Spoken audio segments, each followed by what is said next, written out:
Here we have the new Toyota Kluger, or Kluger, however you want to call it, which is the same as the Highlander in other countries, depending on where you are. But here in Australia, we call it the Kluger.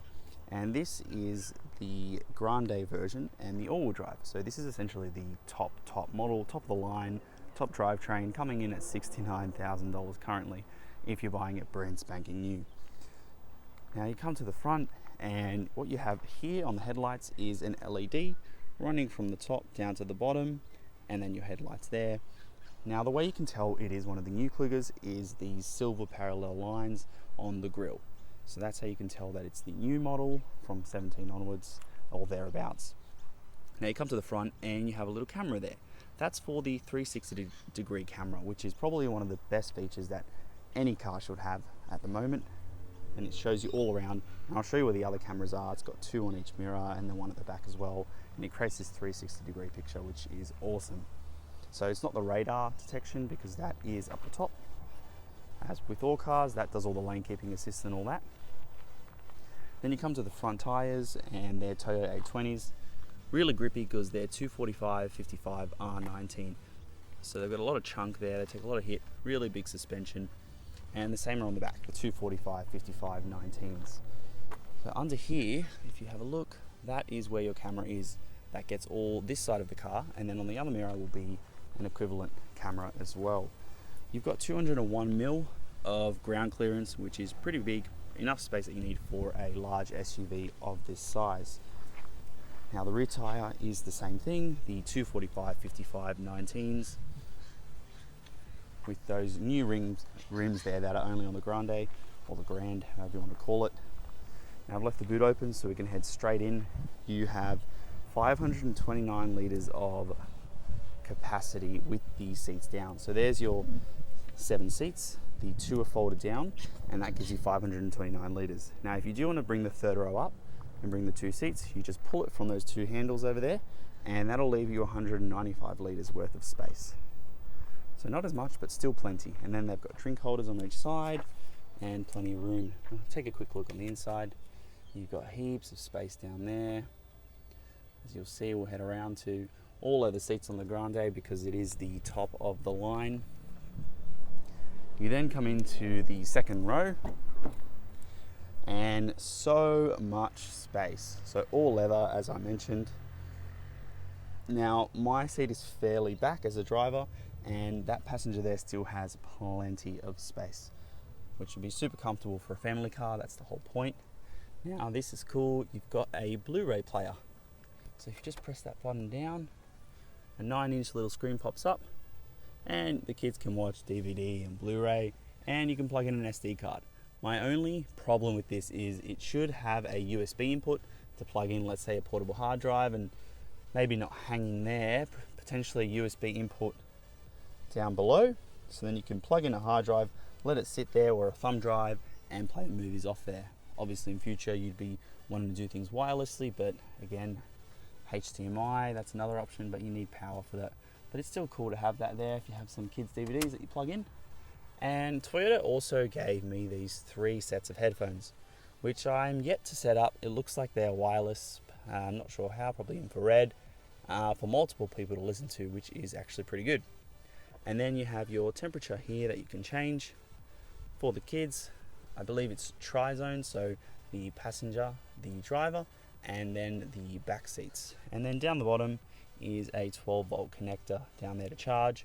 Ideally, it should have maybe 2 USB ports down there just to be easier.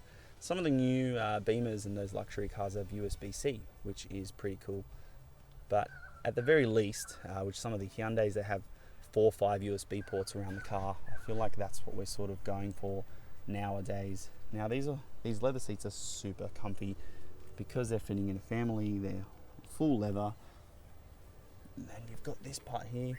That's just my gear, which will come down as an armrest, and 2 drink holders for your passengers. Now we're going to head to the front seats. So come out. Now there isn't a little step to go on, but it is easy enough to step on as it is. And just to note that your rear windows have the sun visor protection. which is good as well. Now into your front. You've got this nice little piece of faux wood type there, a bit of leather and a bit of brown trim. Again, plenty of space, as you can see. Electric seats, and really comfortable leather seats. Now we'll take a sit in. Now what you've got, because this isn't the, now essentially Toyota hasn't adapted to CarPlay in Australia yet. That's what we're waiting for next year. But this is an old sort of display. I'll turn it on just to try and get a bit of a hint to see what it's like. There it is, Toyota. Because it is that old display, they've been using this display for essentially, I'd say up to almost 10 years. And it's just laggy, as you can see. It's a really delayed touchscreen. Can't do CarPlay. It's not even buttons, you sort of just touch it. As you can see, it just looks dated. Then you have your dual climate control. And I like this space here. It's essentially a little nook, and I can fit my whole hand in there just for storage. That's basically all it is. So you chuck some phones there. Would have been cool to have a wireless charger there. And down the bottom, you've got your four-wheel drive, snow controls, traction, 2 bottle holders. There is your seat warmers and coolers for the front. That's the level that you want, 1, 2, 3, and heat 1, 2, 3. And then you have this absolutely massive center console. It's 25 liters worth. So what you do is you push that in and then pull back. It is huge. My whole arm can fit in there. And then you that part there as well, and then another volt connector. Absolutely massive, which I guess is what you want in a family car of this size. 25 liters worth of center console. So there's your rear seats. Now I'm going to go show you how to fold them. So let's head to the back. That's me in the reflection.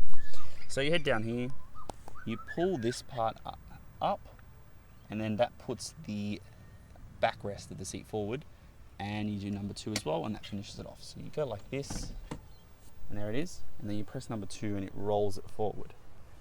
And that's if you want to put the 3rd row, which, as you can see, these seats are down.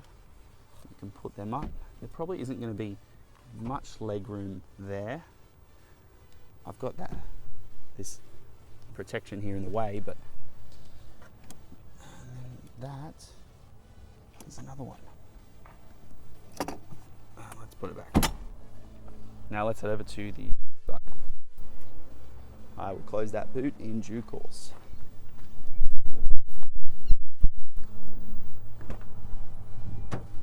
Yep, my key is on me. Thank you very much for warning me. So let's just turn it on. Now you have a somewhat dated steering wheel. It does have all the lane keeping assist features, which is good. One thing I will say about the dash, no digital speedo, and that really gets me going, because you're looking at this clunky analog speedo, and those numbers are just so thick, as is the little dial. You're not actually sure how precise it can be on what speed you're going. So definitely something that needs improvement, which the new Kluger is set to be coming out soon, and that is obviously going to have a lot more technology on it. So it's got all these indications here and all these statistics, but it really just needs a digital speedo.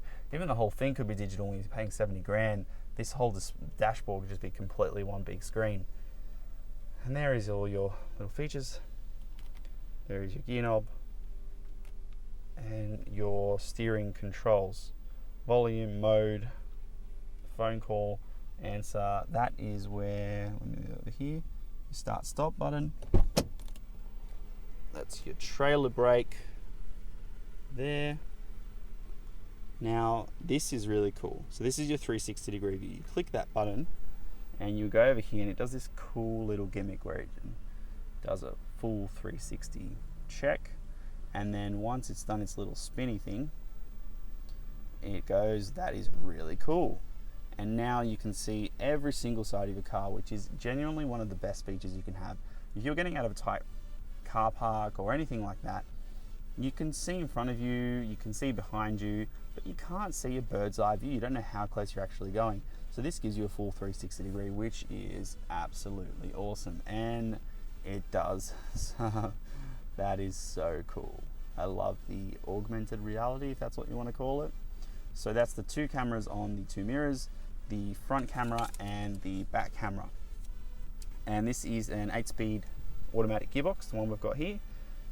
This one starts, as I mentioned earlier, at 69,218 kilowatts, 18 kilowatts worth of power and 350 newton meters thanks to the 3.5 V6. So there's our little walkthrough. Now the boot opens and closes automatically, but having a bit of issues with it. And we're going to drive and stay tuned for that video. Thanks for watching.